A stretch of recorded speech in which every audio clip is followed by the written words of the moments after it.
السلام علیکم۔ راشٹر سہارا کا یہ ایک مضمون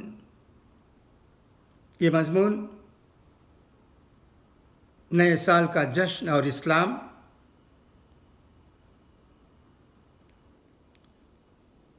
خنا عبد الحکیم مدنی صاحب کا ہے۔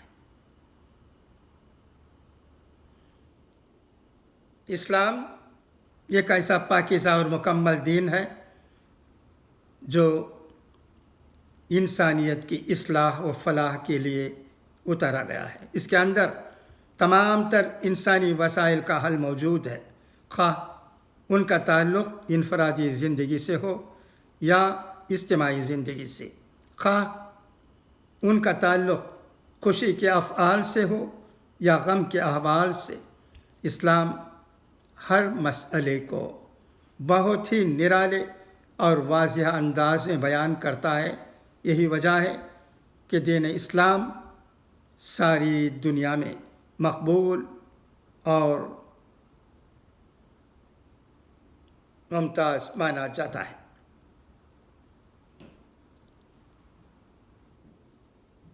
تم میں سے ہر ایک کے لیے ہم نے ایک دستور اور راہ مقرر کر دی ہے، ایک ہی دین، ایک ہی شریعت ہے۔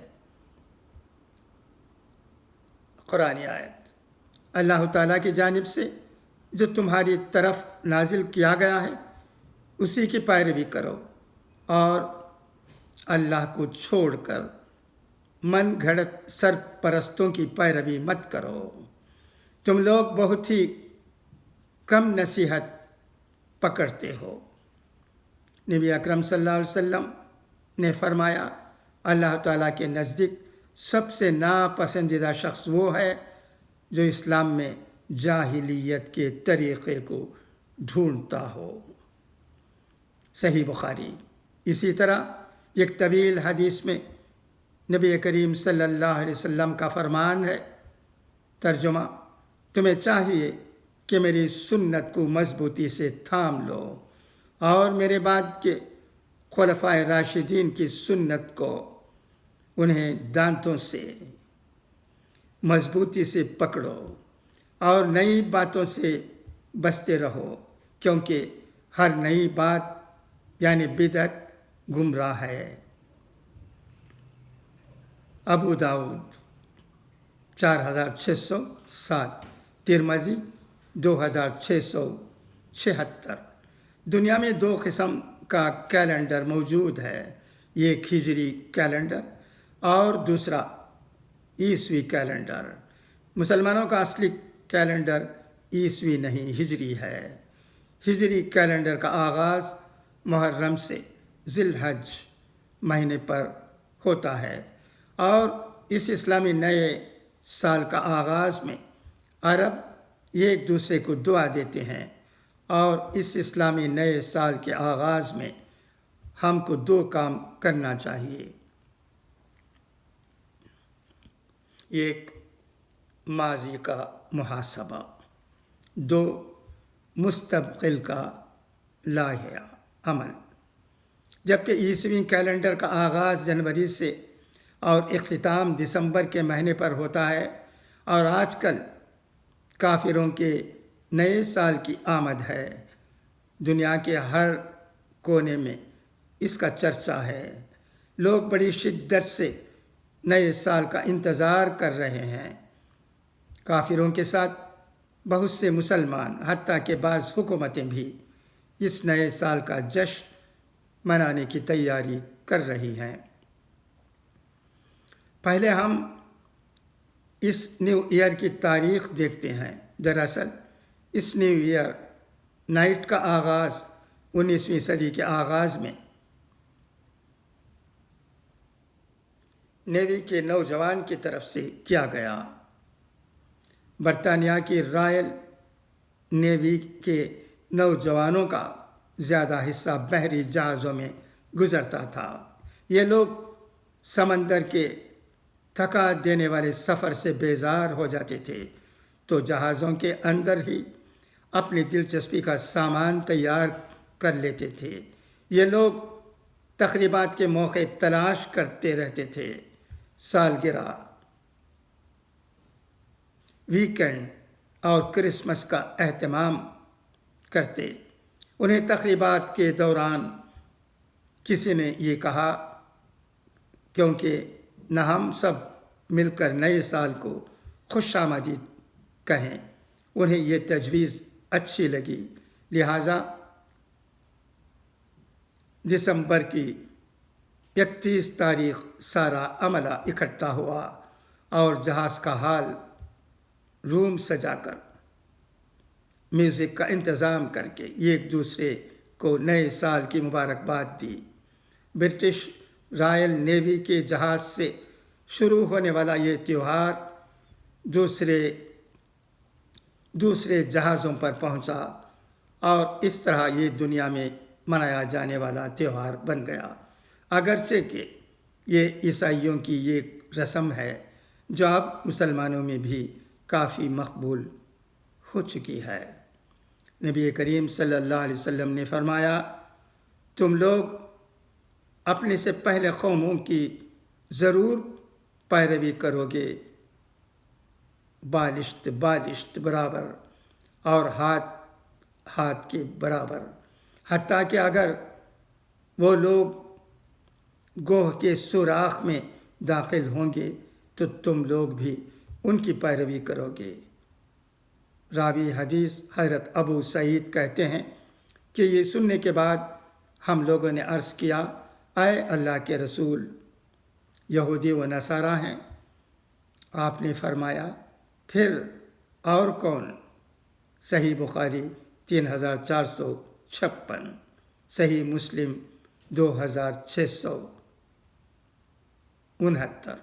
اور اب تو دنیا بھر میں یہ غلط روایت اس طرح فروغ پا چکی ہے کہ 31 دسمبر کی رات نیو ایئر نائٹ منانے کے نام پر طوفان بدتمیزی برپا کیا جاتا ہے۔ خاص طور پر نوجوان کچھ زیادہ ہی آپے سے باہر ہو جاتے ہیں۔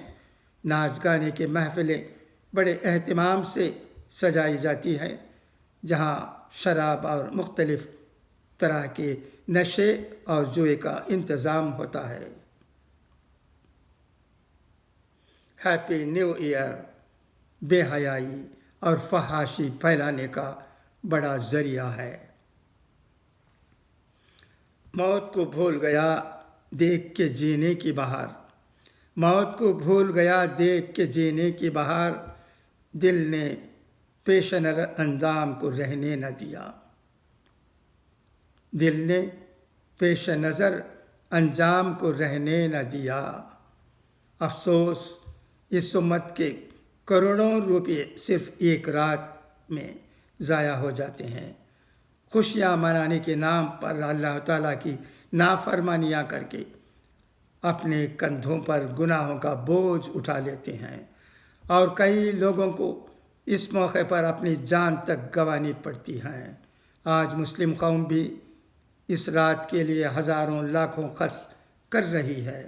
اگر ان کا یہی مال غریبوں اور مجبوروں کے کاموں میں ان کی مدد میں خرچ ہو تو اس سے اللہ بھی راضی اور زندگی کا کچھ مقصد بھی حاصل ہو۔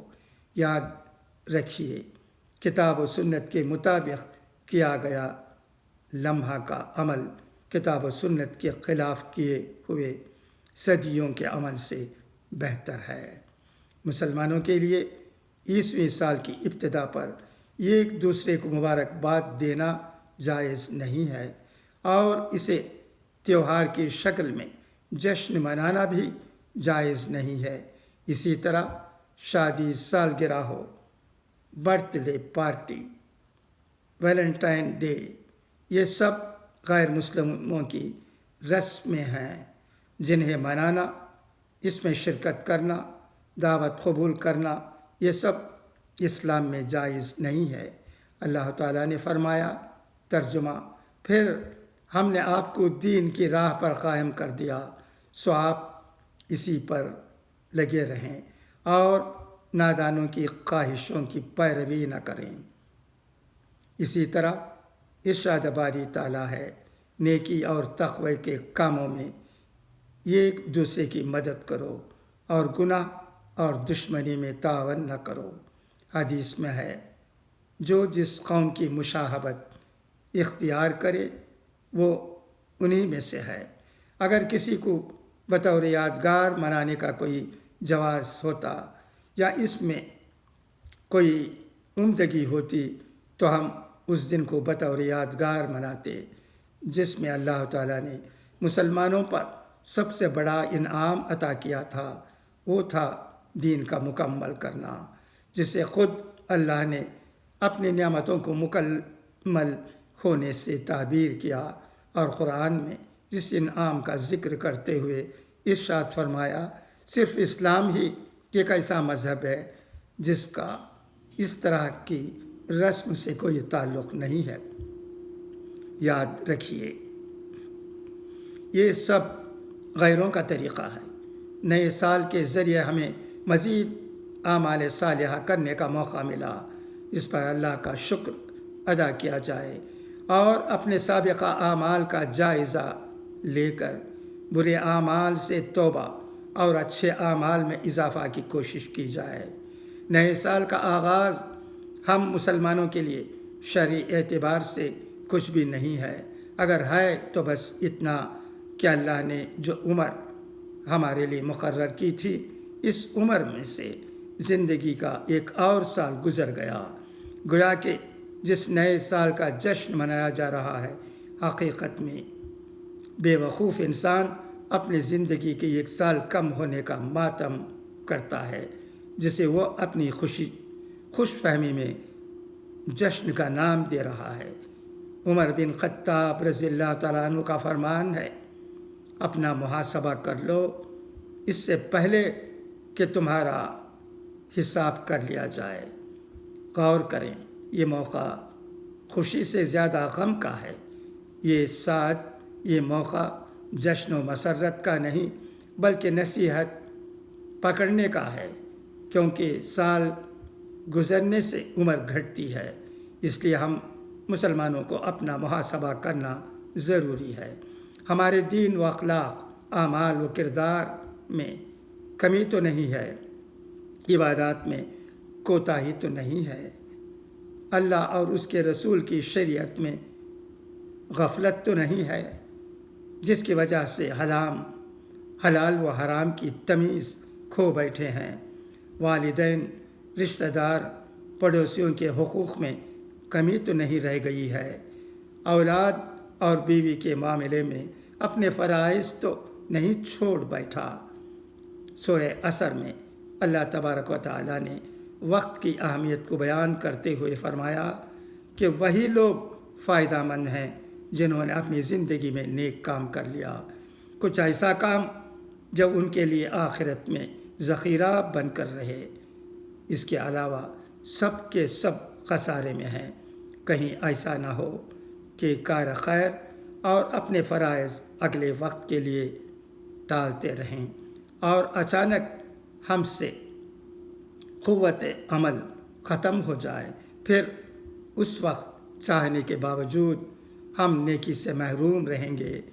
آخرت ویران نظر آئے گی جہاں آپ کے تعاون کے لیے کوئی تیار نہ ہوگا، نہ وہ بیوی جس کے لیے شادی کی سالگرہ منایا، نہ وہ اولاد جن کے لیے برتھ ڈے پارٹی کا اہتمام کیا۔ اللہ تعالیٰ نے سارے انسانوں کے لیے ایک عمر متعین کر دی ہے اور انہیں اختیار دیا ہے کہ اچھے اور نیک عمل کے ذریعے اپنی زندگی کے لمحات کو قیمتی بنائیں یا ان سماجی بدعات و رسوم میں شامل ہو کر یوں ہی ضائع کر دیں۔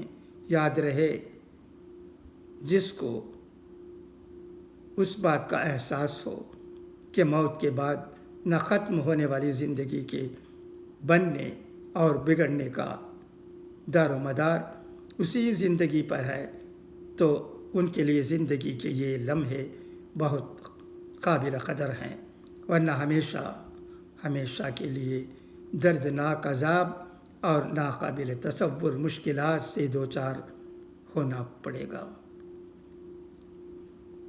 اس لیے نئے سال کے موقع پر جب پرانے کیلنڈر کی جگہ نیا کیلنڈر لگانے کے لیے ہاتھ آگے بڑھائیں تو سوچیں کہ زندگی کا ایک سال گزر گیا اور قبر کی منزل سے ہم مزید قریب ہو گئے۔ اس لیے عمل کے اعتبار سے ہم کو اپنا محاسبہ کرنا ہوگا اور نئے سال کے لیے ایک نیا نظام تیار کرنا ہوگا۔ حقیقت میں جگہ دنیا نہیں ہے دل لگانے کی، حقیقت میں جگہ دنیا نہیں ہے دل لگانے کی، وفا کرتی نہیں یہ بے وفا سارے زمانے کی، نہیں ٹلتی مقرر ہے جو ساتھ موت آنے کی، جگہ اس میں نہیں دم مارنے کی، لب ہلانے کی۔ اچھا، تو ابھی اجازت، انشاءاللہ پھر ملاقات ہوگی دعا کی درخواست سے۔